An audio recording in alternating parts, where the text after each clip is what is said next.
Okay, in today's video, we are going to be doing the unboxing of the Tarot of the Divine. Now, this has been around for a while. You may recognize this deck because a lot of people have done reviews on this. A lot of people have done unboxings of this. It's only really just recently joined my collection. I wanted to utilize it live for a few readings so I could discuss it and give my version of what I think about it. Do you own this deck? I would really be interested to hear your thoughts on this. Now, it is quite a big box. You know, you can see the insert there for the cards and the booklet goes on top. It has got a coloured booklet. It is well bounded. It is very easy to use. You know, as if you've been following my channel for a while, you would know that I really love little white books, or LWBs as they're called, with just very short meanings. Now, we'll quickly run through this. There's a few things that I wanted to go through with the guidebook. One of this is I really enjoy the fact that the guidebook itself is in colour. I feel like that's a really big plus for me because when we open up the guidebook, we see the card again. It really helps to put that in your memory banks. What does this card mean when you're reading? I feel like it's like rote learning for me. I really enjoy this. I know Hay House has stopped doing this. I think it's more for money, but I find for me, reading, looking at the card, looking at the words, it sort of really helps me have a dictionary or an encyclopedia of meanings pinned to this card in my memory bank. So it's very, and you know, I am getting old, so it's a lot easier for me to grasp onto those keywords. Now, another thing is with the spreads, they are in colour. Also, as well, at the beginning, you have the numbers of what they mean. Now, not a lot of decks actually include this. Very helpful with this deck. And also the meanings of the suits. For instance, cups, spirituality, water, emotions and feelings, coins, materialism, earth, wealth and physicality, swords, intellect, air, understanding and the mind, and wands, creativity, fire, vitality and the heart. So really like this. As you can see, it goes through all of them, all of the book, all of the cards, right to the end. And this deck has been around since 2020, which doesn't seem that long, but it seems like a long time for me because I've been seeing this a lot.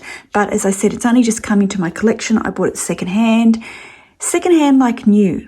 Guys, use your decks. Don't be afraid to use them. So I really wanted to show you the cards. Now, the cards themselves are printed, my favourite.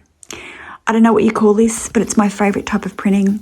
It's like gloss and satin. This was exactly printed the way Tarot of the Japanese Poetry deck is printed. I did show it really closely.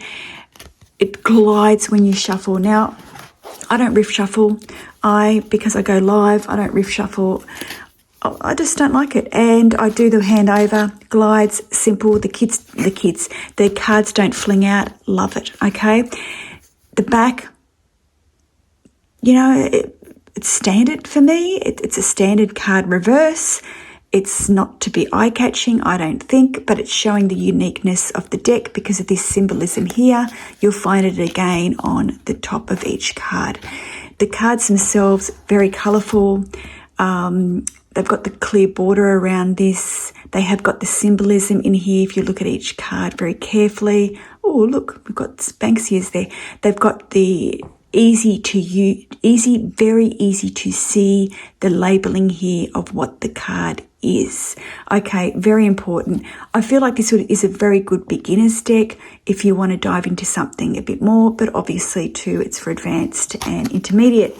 Now, the cards themselves, I haven't got these in order, by the way. I've got them shuffled ready to utilize in my live, which I'm going to do next, giving readings. But the cards themselves, when we pull out, for instance, let's just pull out the bottom card, Death.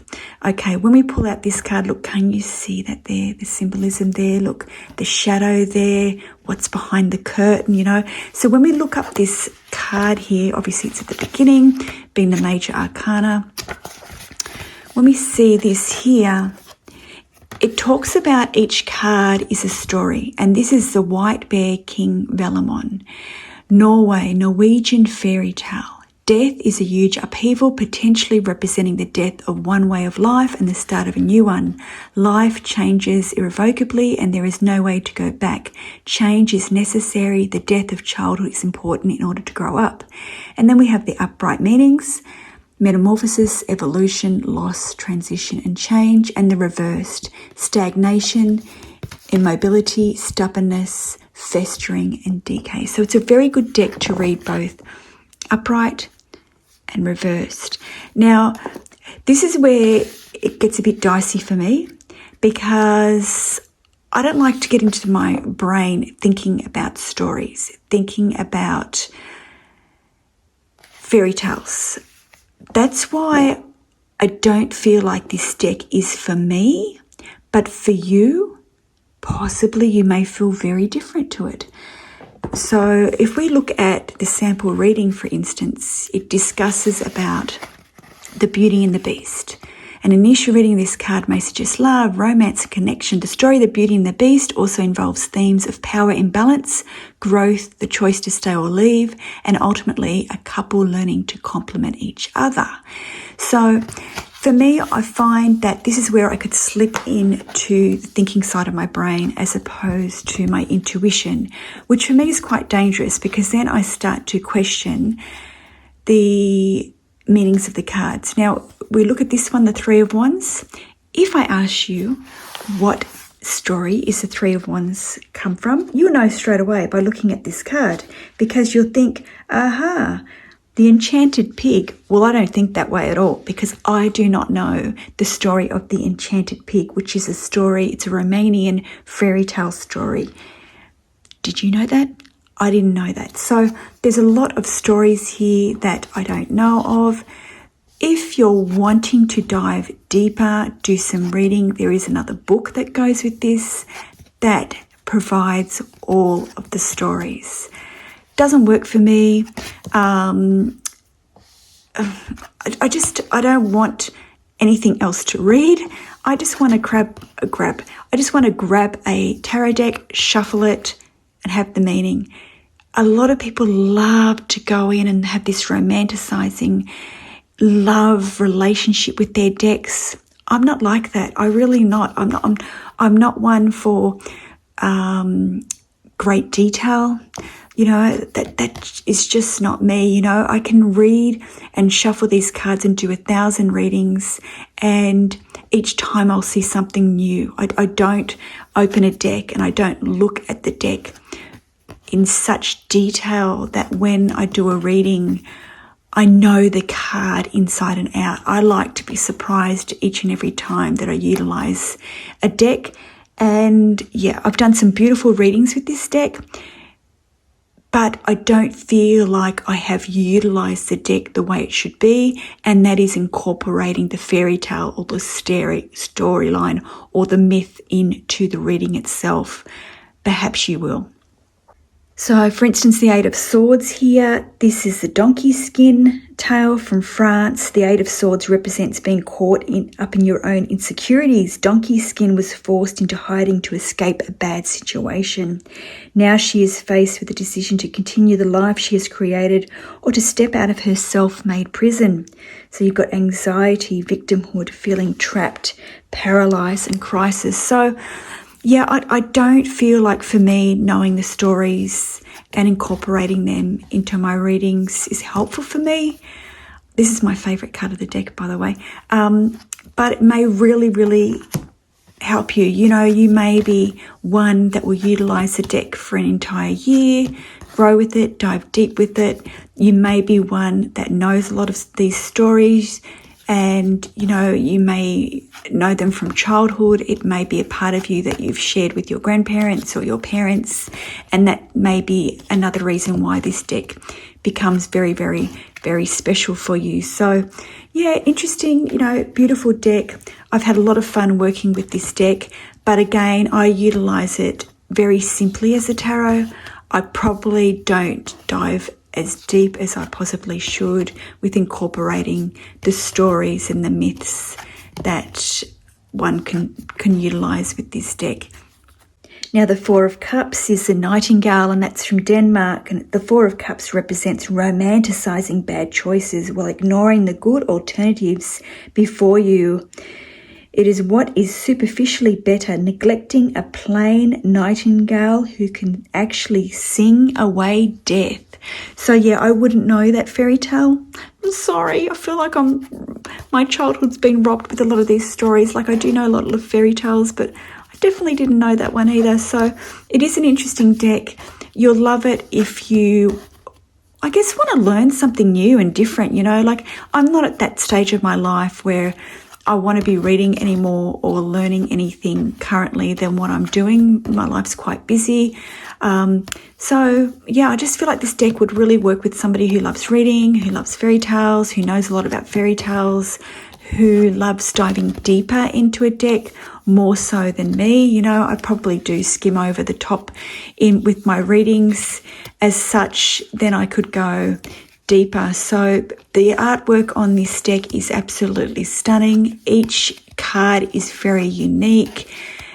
Each card has a similar sort of color palette. So it doesn't, for me, I don't find it very distracting. I feel like sometimes when some decks are done in such different artistry, you can find it distracting in that way.